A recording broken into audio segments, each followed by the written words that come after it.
Tonight's build is gonna be the Tiger Coil. Who coined the term Tiger Coil? It sure as hell wasn't me. Leo Shim, if you're watching this, thanks brother. Great guy, cool cat. He's one of those guys, man. He experiments a lot. He does a lot of cool builds, kind of like me. He's a crazy cat. You're a crazy cat, Leo. You, yeah. I love to give credit where credit is due, and Leo, you definitely take the cake on this one, brother. Let's go ahead and get into it, shall we? First two things you're gonna need: 1.5 feet of ribbon wire and 1.5 feet of 30 gauge Kanthal wire. Now the ribbon wire that I'm using today is 0.8 millimeter, okay? With this 1.5 feet, all I'm gonna do is take it, make sure both the strands are completely even in length. I'm gonna take one end, and all I'm gonna do is start to manually twist one of the ends, okay, together. Just like that. Next step, I'm going to take my Hitachi drill and I'm going to insert that end where I manually twisted those together into the drill. No Allen key tool on this one, okay? And then all I'm going to do is tighten those 4 clamps down onto that wire. Make sure they're completely tight. That is what you want right there. Next step can be a little tricky. You want to make sure that the regular Kanthal is sitting completely flush on that flat ribbon. Here's a picture right here to show exactly what I'm talking about.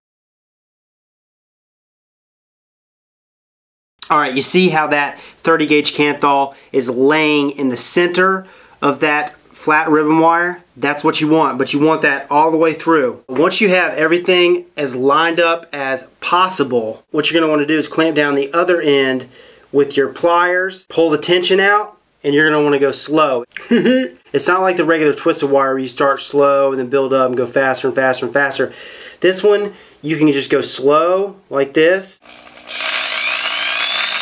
Just like that. That's the perfect speed for this type of wire.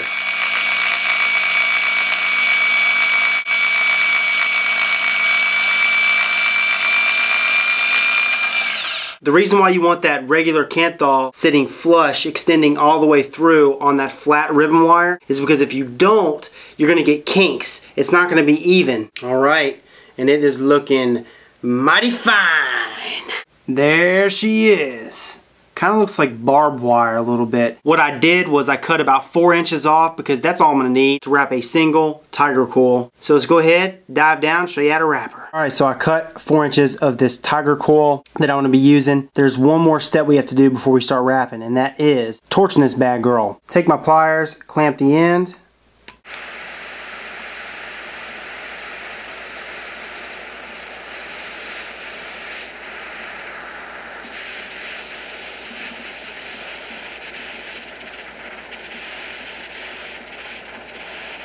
What that does is it gets the springiness out. So I've got a rod that's equivalent to a 5/64 drill bit. On this rod I'm going to do 6 wraps.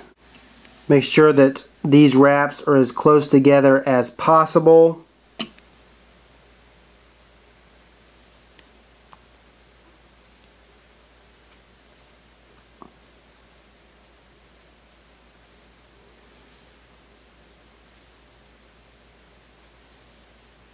Keep the tension on there.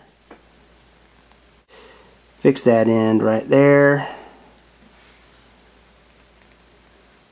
Alright, now we're looking good. I mean, you want to wrap these coils as close together as possible, but it's not going to be a micro coil. I mean, you're never going to get the coils completely touching. I mean, there's always going to be some sort of a gap just because of the way the flat ribbon wire wraps around the regular Kanthal. To me, they look like a barbed wire, but it still looks pretty and it still works a beaut. Today, I'm going to be using the Atomic RDA. Got it on the big, nasty, longer end through the negative post, shorter through the positive.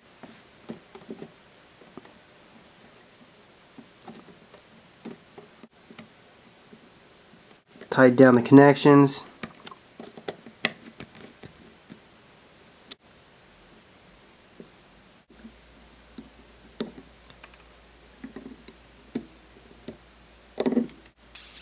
Give her a quick fire. Pinch her together. You want to get the coils glowing from the inside out, just like you would a micro coil. So what I like to do is I'm going to replace the rod in this coil. Okay.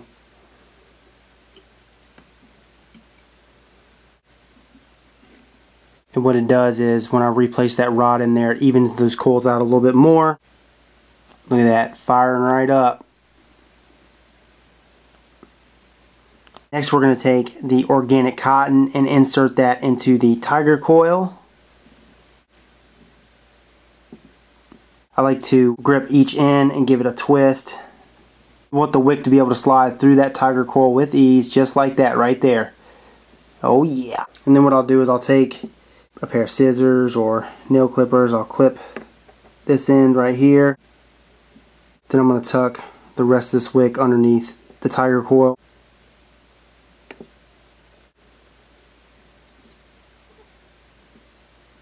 Tuck this end in the cup. Give it a little juice. She's rocking.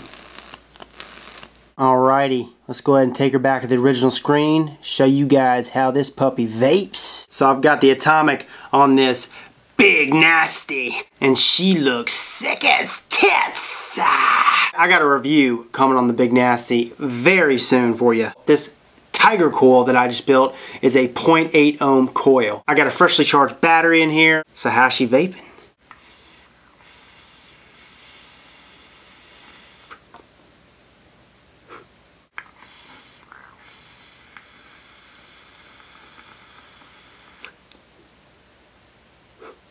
You guys remember the review I did on the Tin Man coil? If you guys didn't see that video, check it out right here. Flat ribbon wire. For those of you guys who've never used flat ribbon wire, and for those of you guys who have used flat ribbon wire, you know. Flat ribbon wire really gives off a cleaner, more crisp flavor than the regular Kanthal. But what flat wire ribbon lacks is heat and density, especially compared to the regular old micro coil using regular Kanthal. I see where Leo's coming from, because not only do you get outstanding flavor because of that flat ribbon wire, you're also getting the heat and the density because you're using regular Kanthal. With this coil not able to be a complete micro coil, now a complete micro coil is when all the coils are touching. This coil does not completely touch, so you're going to lose some of that heat, you're going to lose some of that density, and with that flat ribbon wire thrown in there, it's not going to produce as much dense heat vape. But the flavor is killer.